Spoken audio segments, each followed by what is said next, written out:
Bapak Ibu, saudara-saudara yang kasih oleh Tuhan kita Yesus Kristus, selamat hari Sabat bagi kita semua.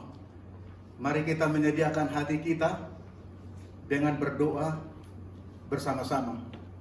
Bapa kami yang di sorga, terima kasih untuk hari Sabat ini, oleh karena kami masih dapat kesempatan dan Engkau tetapkan Sabat untuk persekutuan pertemuan kami dengan Tuhan.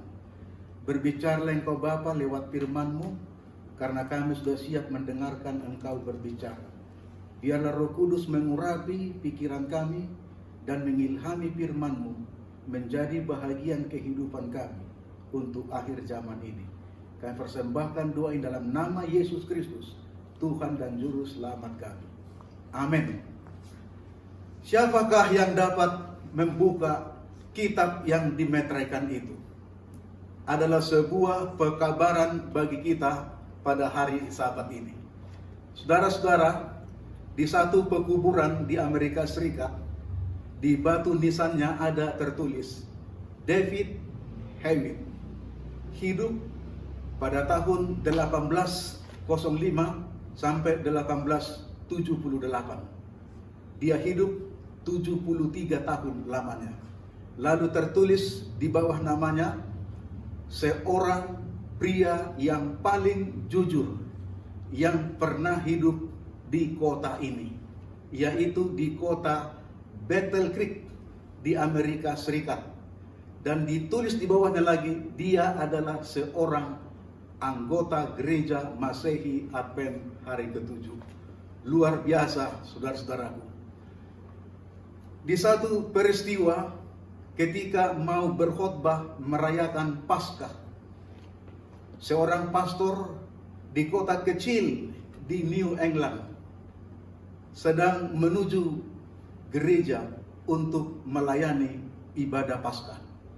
Tetapi di perjalanan dia bertemu dengan seorang anak kecil yang sedang memegang sebuah sangkar burung, dan ada 3 burung di dalam sangkar itu.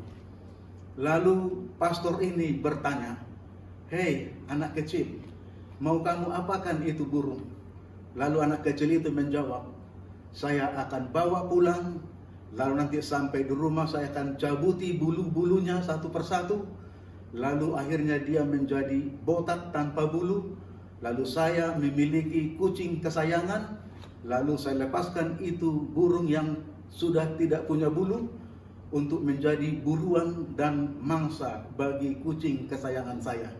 Lalu kucing itu akan senang kepada tuannya, kepada saya, dan saya juga akan senang melihat sesuatu bagaimana kucing ini memangsa burung-burung pipit ini." Saudaraku, hati pastor itu bergetar. Lalu dia katakan, "Nak, berapa engkau menjual burung ini supaya saya beli?" kata pastor itu. Lalu anak kecil itu berkata, "Bapak, ini burung-burung yang kecil, burung-burung liar. Ya, suaranya tidak bisa menyanyi dan bulunya juga tidak menarik." "Ya, tidak apa. Berapa kamu mau jual?" kata pastor itu. Lalu anak kecil itu mengatakan, 10.000. Lalu pastor itu mengambil uangnya, lalu memberikan kepada anak kecil itu 10.000, lalu burung itu menjadi milik pastor itu. Lalu mereka berpisah, lalu pastor itu membawa burung itu, lalu ketika berjalan tiba di sebuah taman, di bawah pohon yang rindang, pastor itu melepaskan burung-burung itu. Lalu dia bawa sangkar burung itu ke gereja, lalu dia letakkan di posisi mimbar khotbahnya. Itu sebabnya ketika jemaatnya bertanya, "Apakah maksud daripada sangkar burung yang kosong itu, pastor, di sisi mimbar?" Itulah kisah dan ceritanya. Saudaraku, dunia ini jahat. Di mana-mana dosa merajalela. Dan banyak yang buas ganas. Karakter-karakter manusia yang ganas dan buas sedang ditunjukkan di dunia yang berdosa ini.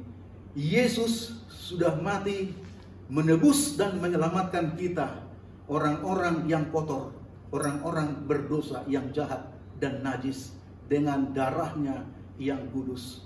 Saudaraku, sementara dunia berpusat kepada Paskah sekarang ini, kita sedang berpusat kepada Yesus Kristus sebagai imam besar kita yang sedang bekerja sekarang ini di bilik maha suci di sorga.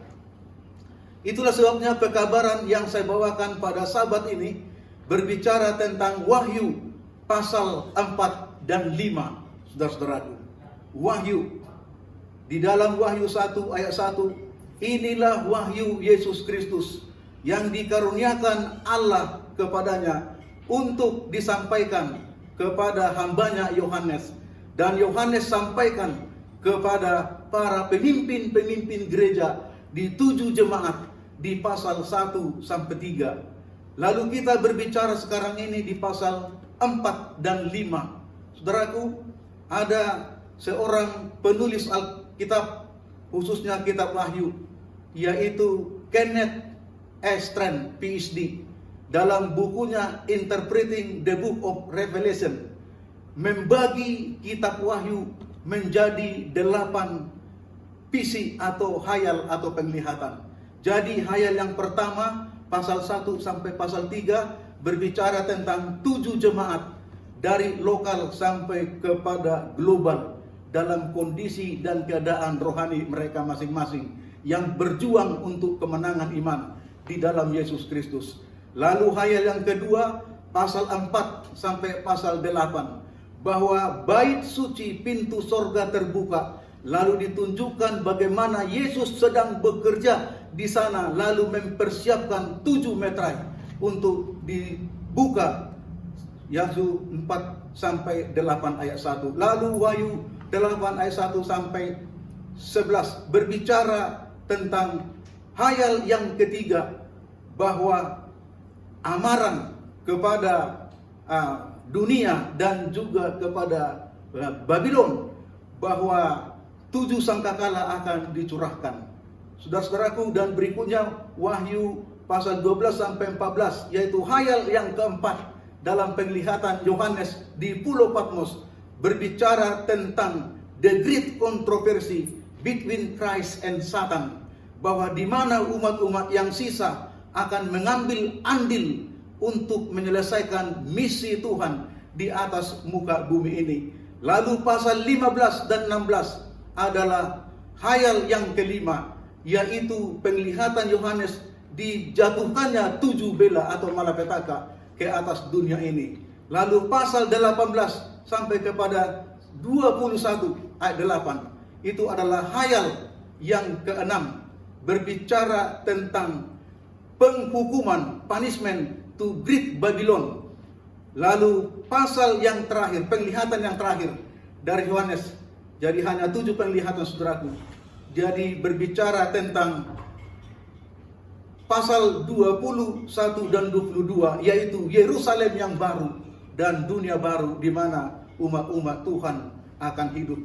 Jadi tema Alkitab berpusat kepada Yesus Kristus sebagai inti pokok keselamatan dan pengharapan umat-umat Tuhan pada akhir zaman.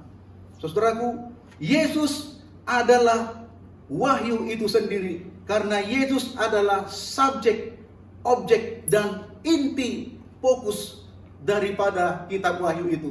Yesus adalah pokok dari wahyu itu dan sumber wahyu itu. Kemudian Yesus adalah sasaran daripada wahyu yang dinyatakan, disampaikan, dikabarkan kepada umat-umat Tuhan dan kepada dunia pada akhir zaman ini. Lalu Yesus adalah titik pusat, inti dari pekabaran dari semua kitab Wahyu yang ditulis oleh Yohanes itu.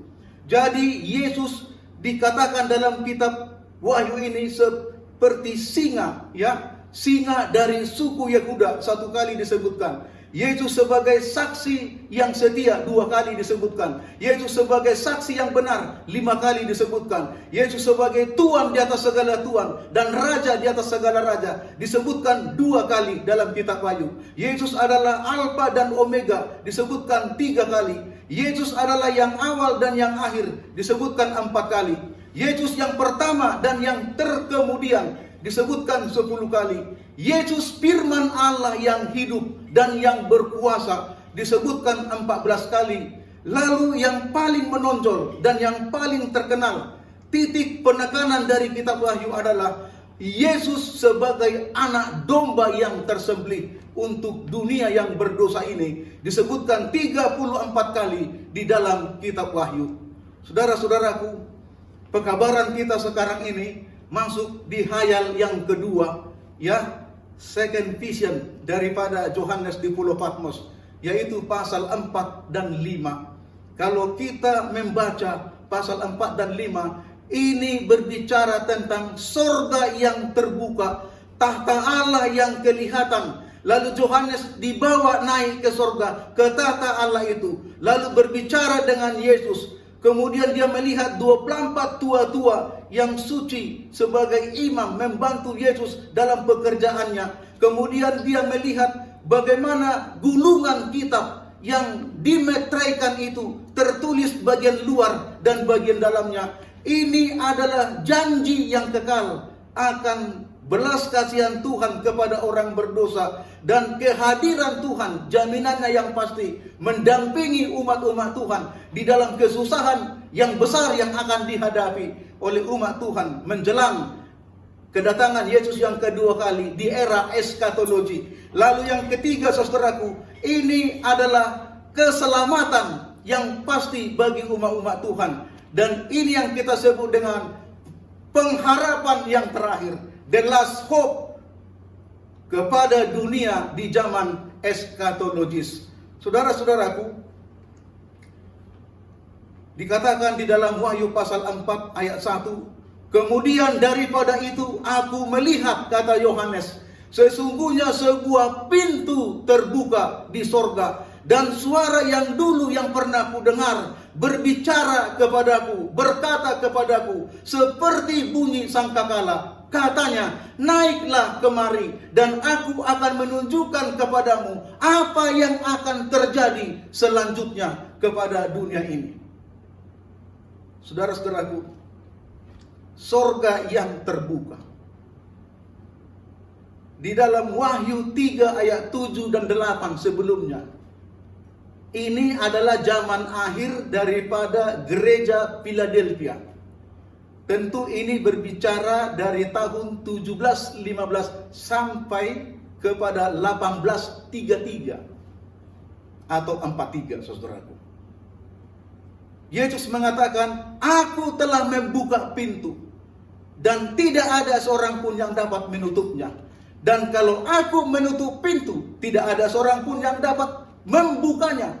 Lihatlah, katanya kepada Yohanes, aku sudah membuka pintu. Dan di ayat 4 ayat 1, kembali Yohanes diundang, dibawa ke sorga, lalu katakan, aku melihat pintu sudah terbuka. Saudaraku, ketika Yesus mati di kayu salib Golgota, tirai itu terbelah dua. Artinya, tidak berfungsi lagi sistem korban-korban perjanjian lama.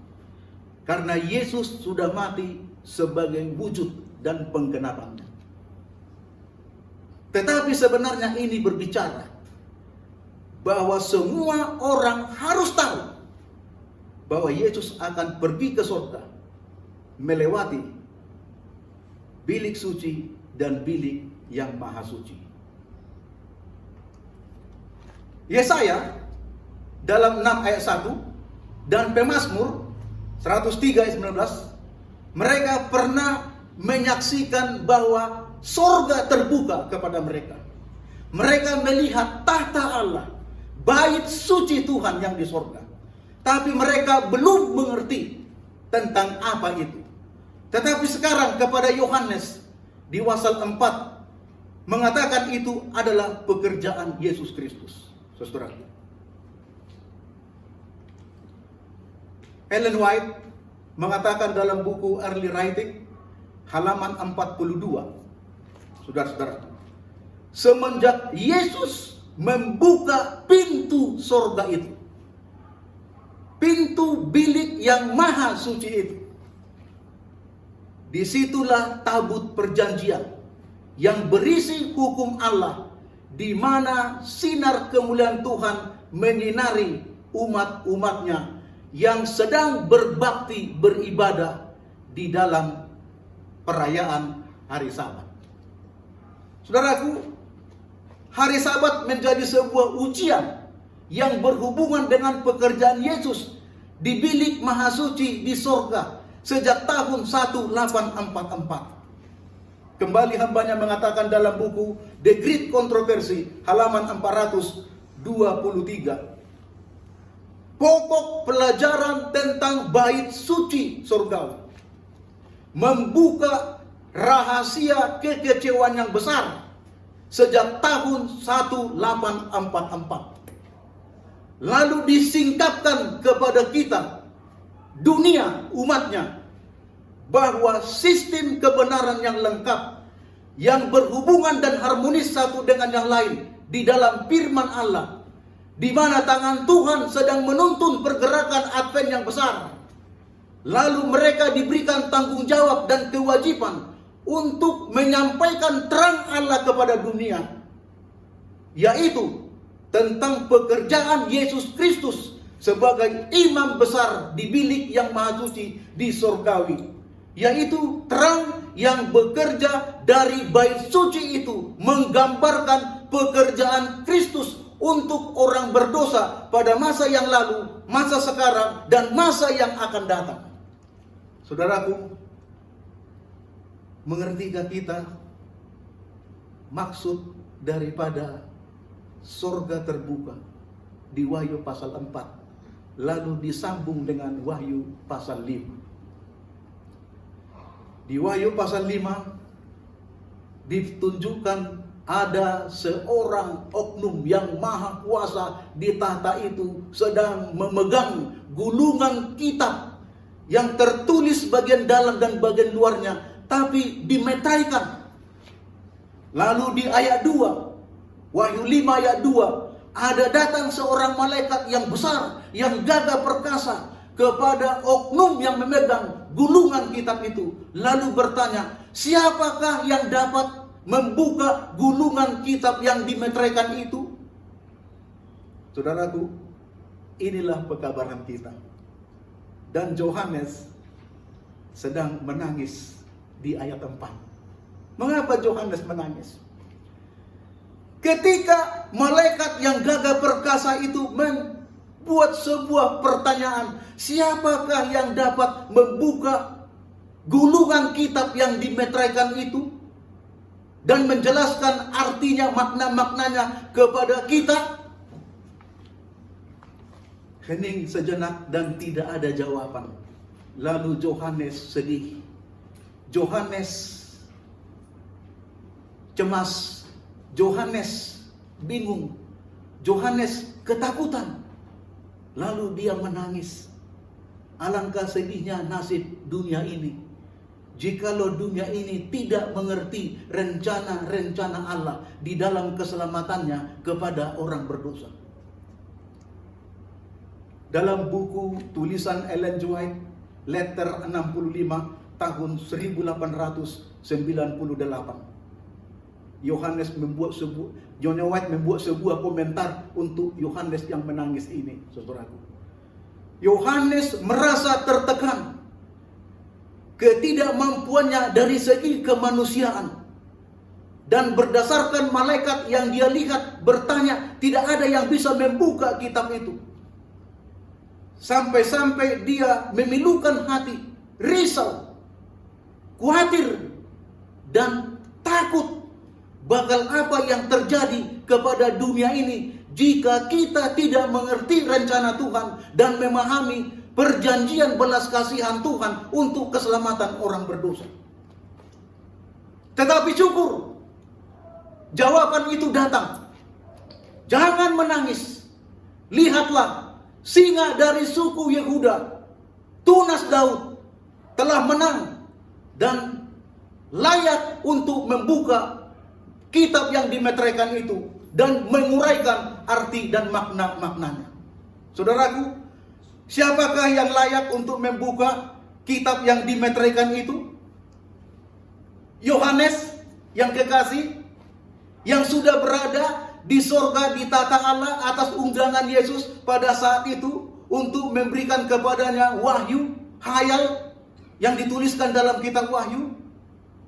Apakah 24 tua-tua yang suci hidupnya yang ada di dalam tahta bait suci Allah itu? Tidak, Bapak Ibu. Apakah Abraham, bapak semua orang percaya, tokoh perjanjian lama yang terbesar, yang pernah dikunjungi 3 orang malaikat waktu dia duduk-duduk di tendanya, lalu memberikan janji bahwa keturunannya seperti bintang di langit, pasir di laut? Dan dia adalah tokoh yang dikagumi 3 agama, Yahudi, Kristen, dan Islam, bahwa dia adalah bapak semua orang beriman. Apakah Nuh, Ayub, dan Daniel, 3 sekawan yang ditunjukkan sebagai hamba-hamba Tuhan yang setia, yang takut akan Allah dan menjauhi segala kejahatan, yang hidupnya saleh dan suci? Bila mana kita membaca Yehezkiel pasal 14 ayat 14. Dan kalau ketiganya digabung, dapatkah mereka membuka gulungan kitab yang termeteraikan itu? Apakah para pahlawan iman, nama-nama yang begitu panjang dan banyak sederetan yang ditulis oleh Rasul Paulus dalam kitab Ibrani pasal 11? Oh tidak, Bapak Ibu Saudaraku. Apakah Musa yang sudah dibangkitkan dan berada di sorga dengan Elia yang hidup-hidup naik ke sorga, apakah mereka juga dapat membuka gulungan kitab yang dimeteraikan itu? Mereka adalah orang yang luar biasa, nabi yang besar dan nabi yang terbesar. The big prophet and the greatest prophet, saudara. Apakah Petrus yang memegang kunci kerajaan sorga, yang dipercayakan Yesus menjadi organisator dan pemimpin gereja, lalu memimpin pergerakan rasul-rasul dalam menyampaikan misi Injil di seluruh dunia?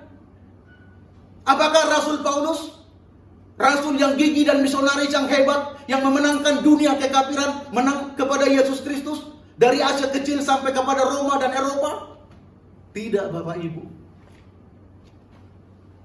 Pertanyaan itu adalah, siapakah yang layak membuka gulungan kitab yang dimeteraikan itu? Ayat itu mengatakan, di sorga dan di bumi dan di bawah bumi tidak ada seorang pun yang layak dan pantas untuk membuka gulungan kitab yang termeteraikan itu. Di bait suci itu, tahta Allah itu dikelilingi, dilayani 24 tua-tua. Lalu dikelilingi ada 4 sosok makhluk yang menjadi sebuah gambaran. Yang pertama singa, melambangkan kitab Injil Matius. Karena di sana diceritakan Yesus sebagai singa dari suku Yehuda keturunan Daud. Kemudian binatang yang kedua diperlihatkan lembu. Lembu adalah hamba yang bekerja kepada tuannya. Ini melambangkan kitab Injil Markus, di mana Yesus mati sebagai seorang hamba di kayu salib Golgota. Lalu diperlihatkan sosok yang ketiga seperti anak manusia. Sebutan anak manusia Hoios Anthropos sangat terkenal bahwa dia sanggup mengampuni dosa dan menyelamatkan orang berdosa. Ini adalah julukan untuk Yesus Kristus. Injil Matius, Injil Markus, dan Injil Yohanes yang disebut dengan Synoptic Gospel 74 kali mengatakan bahwa Yesus adalah anak manusia. Dan Lukas paling menonjol untuk menekankan bahwa Yesus itu adalah anak manusia.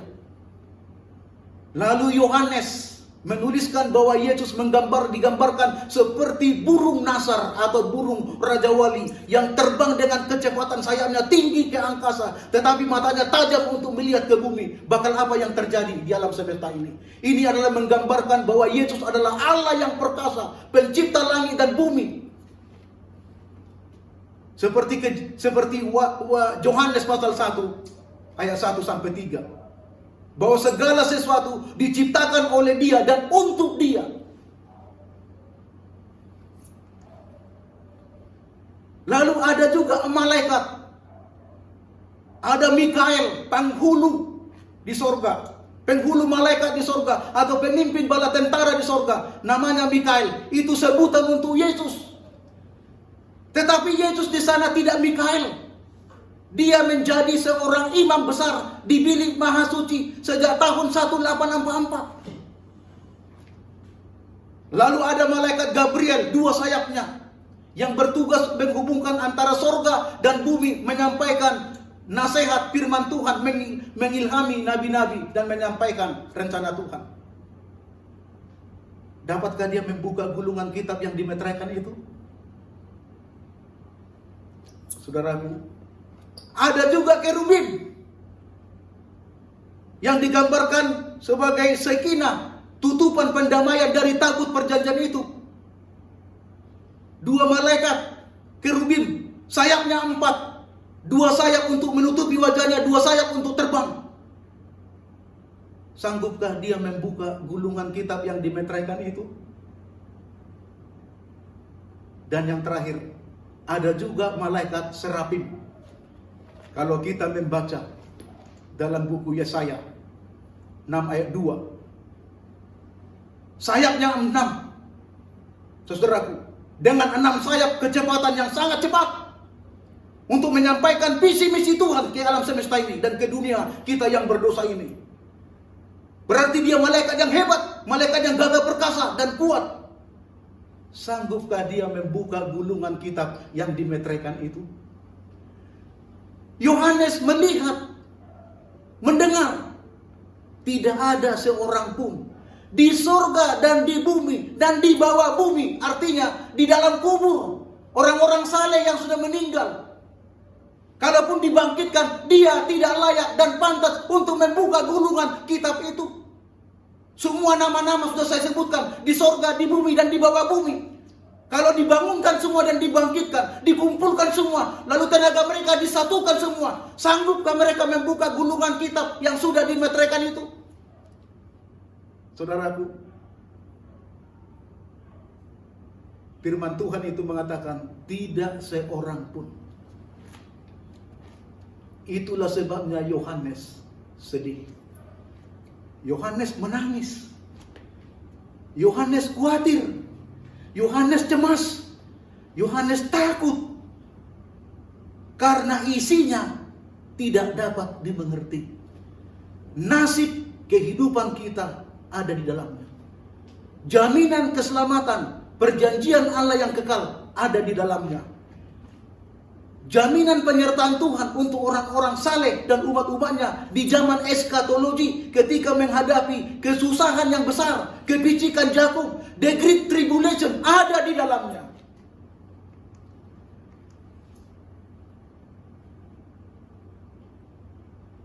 Siapakah yang dapat membuka gulungan kitab yang dimeteraikan itu?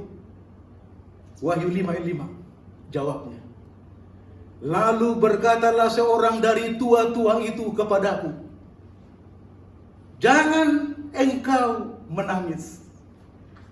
Sesungguhnya singa dari suku Yehuda, yaitu Tunas Daud, telah menang, sehingga ia dapat membuka gulungan kitab yang dimeteraikan itu.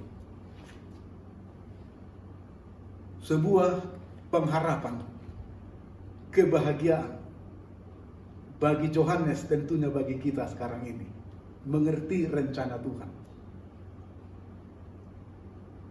Jangan takut, singa dari suku Yehuda, Tunas Daud, layak, sanggup, dapat membuka gulungan kitab itu.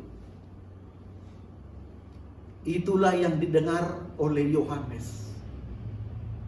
Perkataan itu sangat kental didengar Yohanes. Karena dia berada di sisi Allah, di tahta Allah ketika mendapatkan wahyu itu, hayal itu. Tetapi melihat berbeda dengan mendengar. Ada beberapa kali di dalam kitab Wahyu, aku mendengar tapi kenyataannya berbeda. Yohanes mendengar bahwa singa dari suku Yehuda, yaitu tunas Daud, dapat membuka gulungan kitab yang dimeteraikan itu. Tapi ketika dia melihat bukan singa dari suku Yehuda, tetapi anak domba yang tersembelih di ayat 6. Wahyu 5 ayat 6. Kalau kita membaca di Wahyu 14, aku mendengar, di Wahyu 7, aku mendengar bahwa Tuhan memeteraikan 144.000 orang. Tapi ketika dia lihat kenyataannya, seperti pasir di laut, banyaknya, jumlahnya tidak terhitung. The great multitude. Jadi mendengar berbeda dengan melihat. Yohanes mendengar suku Yehuda, singa dari suku Yehuda, tunas Daud itu dapat membuka, layak membuka gulungan kitab itu. Tetapi di ayat 6 ketika Yohanes melihat, justru yang membuka kitab yang dimeteraikan itu adalah anak domba yang tersembelih. Saudaraku, untuk membuka gulungan kitab yang dimeteraikan itu bukan kekuatan seorang raja, bukan kekuatan seorang penguasa, bukan kekuatan seorang malaikat gagah perkasa dan kehebatan kepintaran manusia, tetapi melainkan kekuatan dan kelayakan karena penurutan dan pengorbanan anak domba. 75 kali disebutkan di dalam Alkitab bahwa Yesus anak domba. Anak domba yang tersembelih sangat kental di dalam kitab Wahyu. Anak domba Allah yang menghapus dosa dunia ini. Yohanes 1 ayat 29. Saudaraku, di dalam kitab Injil hanya 3 kali disebutkan Yesus anak domba. 2 kali dari Yohanes, 1 kali dari Lukas. Paulus menyebutkan dalam semua tulisannya yang banyak itu hanya 1 kali menyinggung Yesus anak domba. Rasul Petrus dalam 2 kitabnya yang dia tulis, 1 dan 2 Petrus, hanya 1 kali dia menyebutkan Yesus anak domba. Tetapi Wahyu menyebutkan 34 kali Yesus anak domba. Anak domba Allah, anak domba yang tersembelih, anak domba yang dibantai, anak domba yang sudah dikorbankan di kayu salib Golgota untuk mati menebus kita orang berdosa. Dan oleh kasih karunia-Nya kita diselamatkan dan dibenarkan. Saudaraku, membuka gulungan kitab yang dimeteraikan itu bukan kekuasaan manusia, bukan kekuasaan malaikat, bukan kekuasaan Allah, bukan kekuasaan orang yang hebat, penguasa di alam semesta ini, baik di sorga, baik di bumi maupun di bawah bumi. Kelayakan itu hanya anak domba yang sudah mengorbankan dirinya untuk orang berdosa. Karakter apa yang mau dijelaskan di sini? Di satu sisi, Yesus itu singa dari suku Yehuda yang menjadi lawan tanding daripada setan. Karena the great controversy between Christ and Satan. Setan itu dalam buku Petrus digambarkan seperti singa yang mengaum-ngaum, yang mencari dan mau menelan mangsanya. Jadi untuk lawan tandingnya harus muncul singa yang sama dan yang lebih kuat, yaitu Yesus Kristus mencabik-cabik dosa mengampuni orang berdosa, dan menyelesaikan kejahatan dan dosa dari dunia ini. Di satu sisi, Yesus digambarkan seperti domba, anak domba Allah yang menghapus dosa dunia ini. Domba itu memiliki karakter gentle, menurut, sederhana, beautiful, lemah lembut, rendah hati, dan rela mengorbankan dirinya. Saudara baca dalam Yesaya pasal 53 ayat 5 sampai 7 bahwa Yesus adalah anak domba yang dibantai ke dalam pembantaian. Dia menurut saja, tidak melawan dan tidak memberontak, sampai dia disalibkan. Saudaraku, itulah sifat alamiah domba, karakter domba.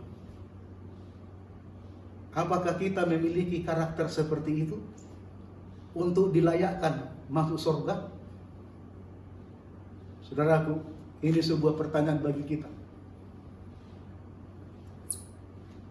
Andrew Murray mengatakan itu karena dia banyak menggambarkan tentang karakter binatang. Lalu dia gambarkan juga tentang serigala. Bila mana berhadapan domba dengan serigala,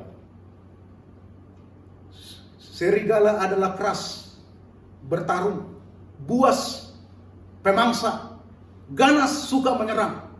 Memang itulah sifat alamiah daripada serigala. Makanya kata Yesus, berhati-hatilah kalau ada masuk ke dalam kumpulanmu serigala yang berbulu domba.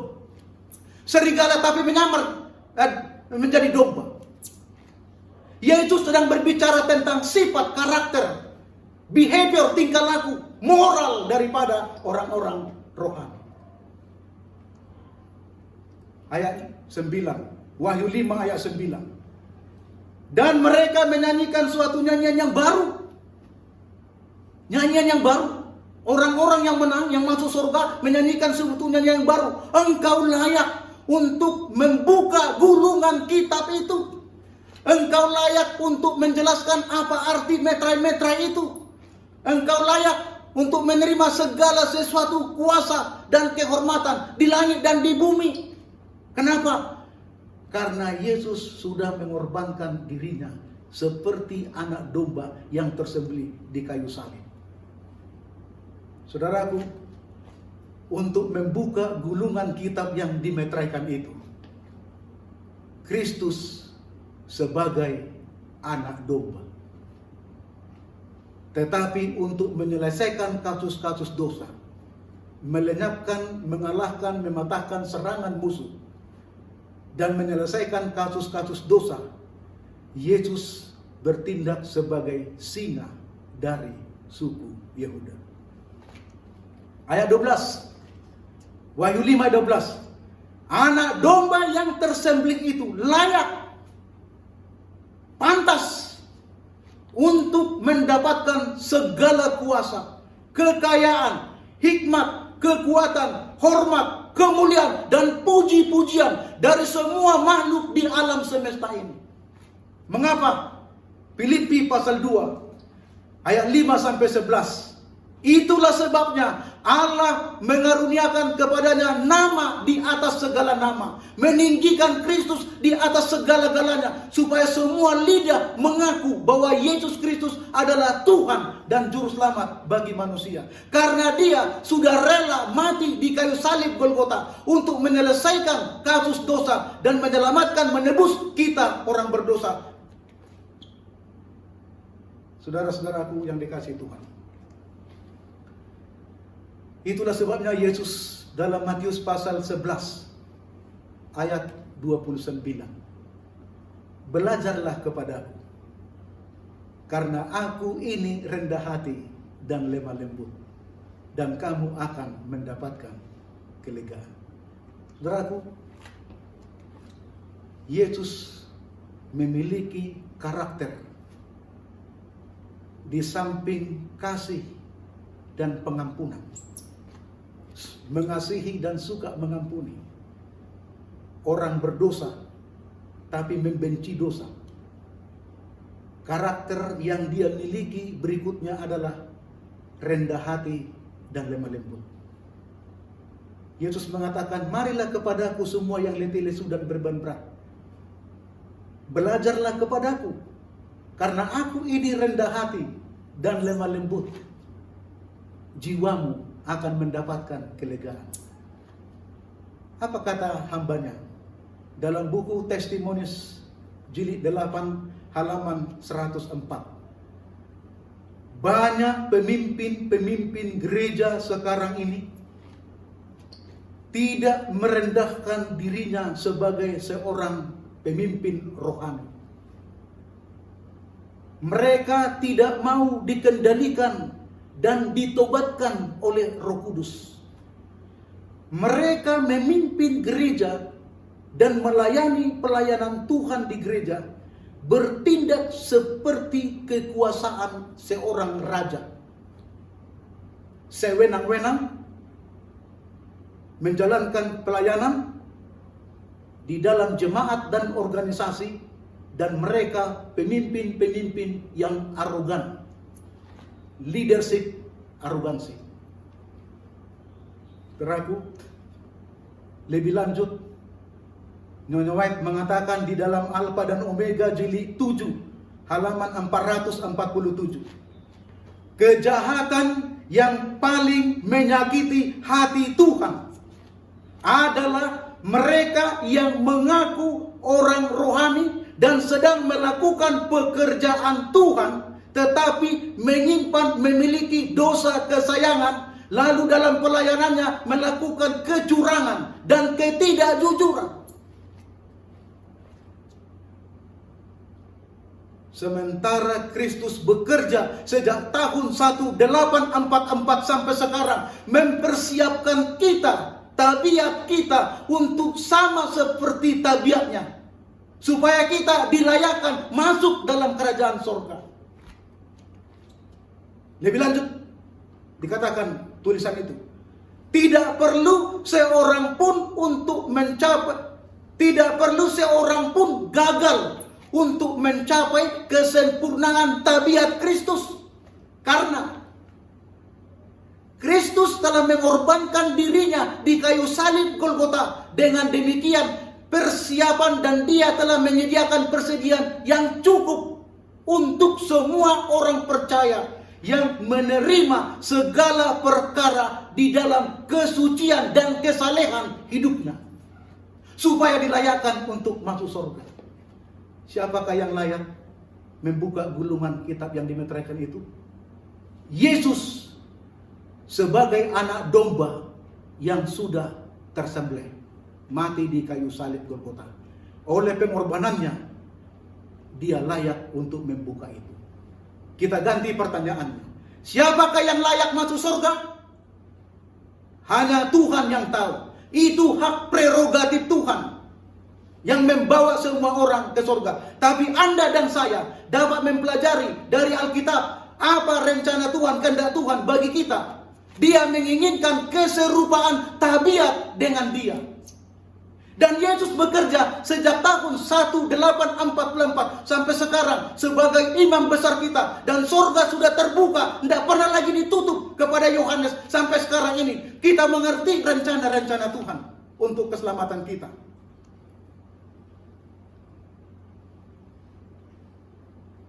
Sebuah cerita. Waktu diadakan pertemuan sedunia,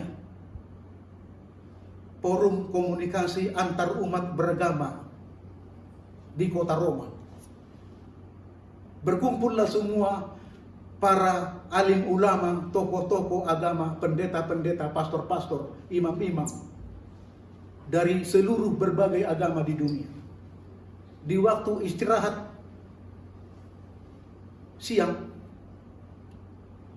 di satu meja bertemulah 3 orang hamba Tuhan.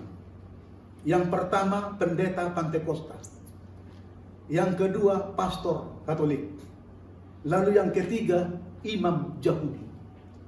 Lalu mereka berbincang-bincang. Lalu imam Yahudi ini berceletuk, Berapakah yang bapak-bapak dapatkan dari gereja di dalam pelayanannya? Dengan bangga, pendeta ini mengatakan, kalau kami di gereja kami, semua persembahan dan uang yang masuk ke dalam gereja yang menjadi bahagian saya, hak saya hanya 1/10. Yang 9/10 lagi itu dikelola oleh gereja. Jadi sama saya semuanya yang masuk itu hanya 1/10. Itulah yang disebut dengan persepuluhan. Lalu pastor Katolik memberikan komentar. Kalau kami di gereja, kami tidak digaji. Semua uang yang masuk diatur oleh organisasi pusat.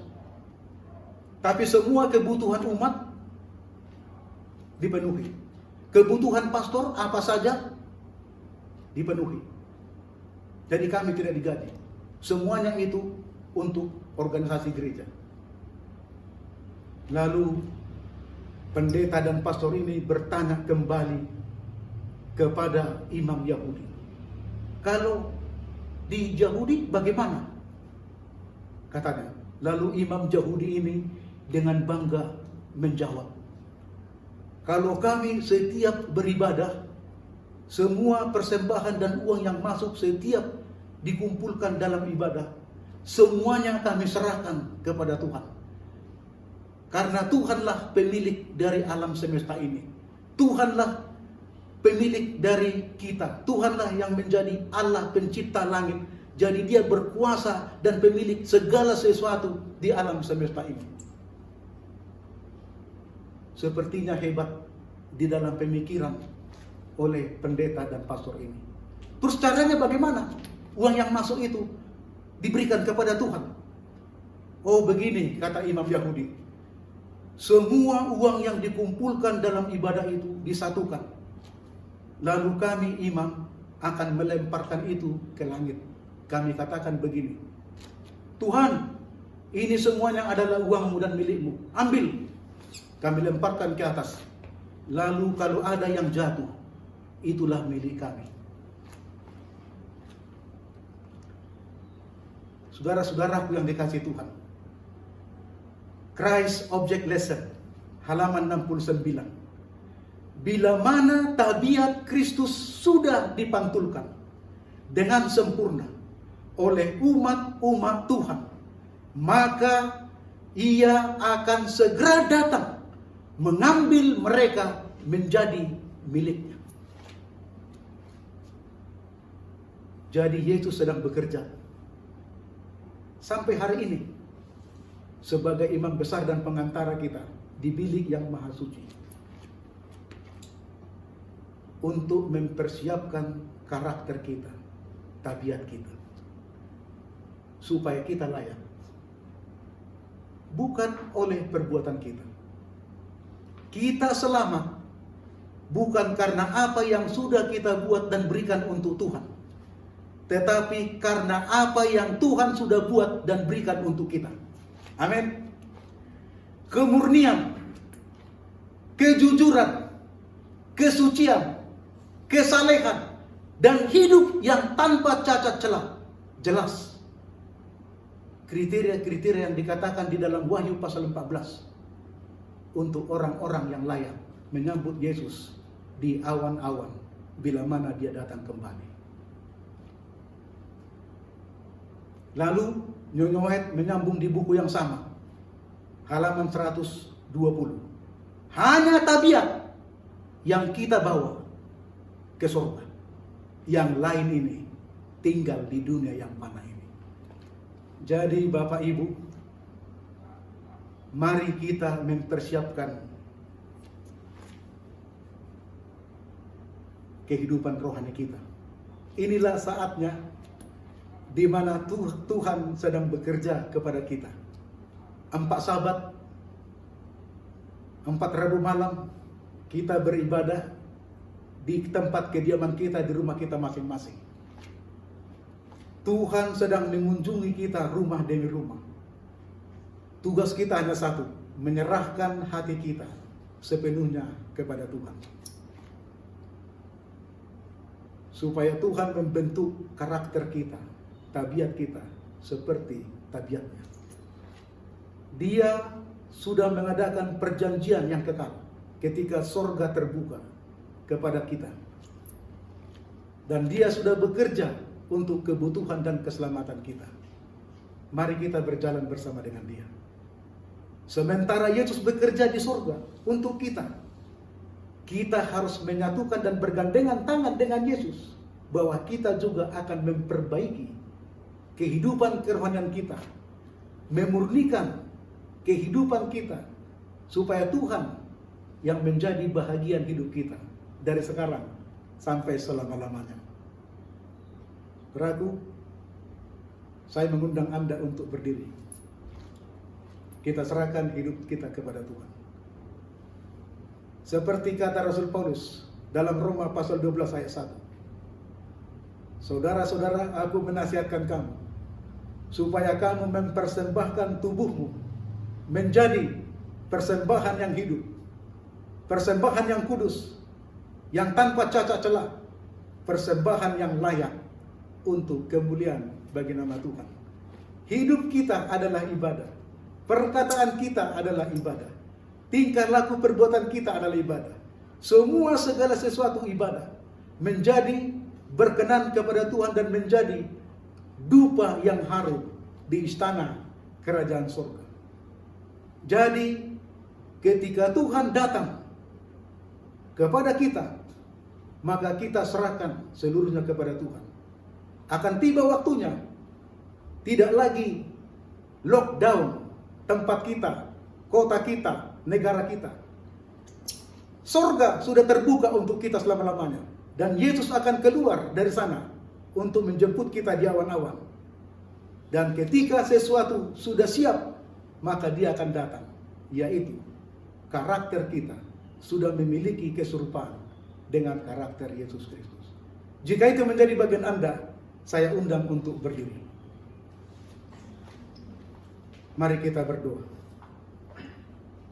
Bapa kami yang bersemayam di dalam surga, kami bersyukur, berterima kasih. Tuhan begitu baik, memberikan satu pelajaran yang sangat indah, yang meneguhkan iman kami, menyegarkan kerohanian kami, dan mempersiapkan diri kami untuk bertemu dengan Tuhan di awan-awan bila mana Engkau datang. Siapakah yang layak membuka gulungan kitab yang dimeteraikan itu? Yesus sebagai anak domba yang tersembelih. Biarlah kami memiliki karakter di dalam keserupaan dengan Kristus sebagai anak domba yang digambarkan, yang sederhana, penuh penurutan, kelemah lembutan, kerendahan hati, dan bertanggung jawab di dalam kehidupannya untuk melakukan hubungan-hubungan yang baik, yang penuh dengan kebajikan satu dengan yang lain, dan yang akan menjadi bahagian persembahan yang hidup, yang kudus, yang layak dan yang berkenan, menjadi dupa yang harum kepada Allah Bapa di surga. Bapa, kami sudah berdiri menyambut panggilan Tuhan. Kami sudah berdiri menyerahkan hati kami, hidup kami, diri kami kepadamu. Bentuklah kami ya Bapa. Jadikan kami seperti apa yang Kau kehendaki. Kami rindu Tuhan melakukan perkara-perkara ajaib di dalam kehidupan kami dan lewat segala pekerjaan pelayanan jemaat. Ya Bapa, kami rindu Tuhan yang akan mengukir, memoles dan membentuk kami seperti apa yang Kau kehendaki, supaya kami dilayakkan hidup di dalam kerajaan surga yang Kau sediakan bagi kami. Ya Bapa, kami rindu untuk Tuhan menggunakan kami menjadi alat-Mu, menyelesaikan misi, mempersiapkan sekelompok umat bagi kedatangan Yesus yang kedua kali, dan juga untuk menjadi saluran-saluran berkat bagi banyak keselamatan orang lain. Ya Bapa, kami rindu bahwa Tuhan lewat kuasa Roh Kudus-Mu mengurapi kami dan menguasai kami supaya kami hidup sesuai dengan jalan-jalan Tuhan, apa yang Tuhan perintahkan di dalam firman-Mu. Biarlah nama Tuhan yang ditinggikan dan dimuliakan, dan berkat sukacita boleh menjadi bahagian kami. Bapa, bersamalah dengan kami, umat-umat-Mu, sekarang ini dan sampai selama-lamanya. Terima kasih Bapa, terima kasih Yesus, untuk kebaikan-Mu dan jawaban Tuhan atas doa-doa kami. Kami persembahkan doa ini hanya dalam nama Yesus Kristus, Tuhan dan Juru Selamat kami. Amin.